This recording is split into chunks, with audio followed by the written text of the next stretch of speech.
भोला भाला था सीधा सादा था मैं तो नादान था। এই বাচ্চা কে তুই? স্যার আমাকে মারবেন না, আমরা এই পাশের গ্রামেই বাড়ি। তুমি বর্ডারে কেন এসেছো? স্যার আমার তোকে দেখা একটা ঘটনা। मैं तो अनजान। এই ব্যাপার, ঠিক আছে বাবু, তুমি তোমার বাড়ি যাও, আমি দেখছি। ঠিক আছে স্যার। मेरे भोले दिल पे बिखर सा गए। জওয়ান, তুমি তখন কোথায় ছিলে? স্যার আমি যখন ছুটি নেব দিয়ে বর্ডার পাড়া দিই তখন একটা আতঙ্কবাদী আমার কাছে আসে। হ্যাঁ, আর তুমি তার সাথে হাত মিলিয়ে নিলে। না না স্যার, আপনার কোথাও ভুল হচ্ছে। থাক থাক, তোমাকে আর বলতে হবে না, বাকিটা আমি শুনে নিয়েছি। জওয়ান, তুমি যেটা দেশের সাথে করেছো সেটা একদম ঠিক করনি, তুমি দেশের সাথে বেইমানি করেছো। ढोल ना सुन।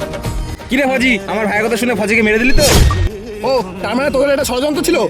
এটা তুই এতক্ষণে বুঝলি? হ্যাঁ হ্যাঁ, এটা আমাদের ষড়যন্ত্র ছিল তোদের সব ফজিকে মারার জন্য। কি? तो মিনার, মিনার।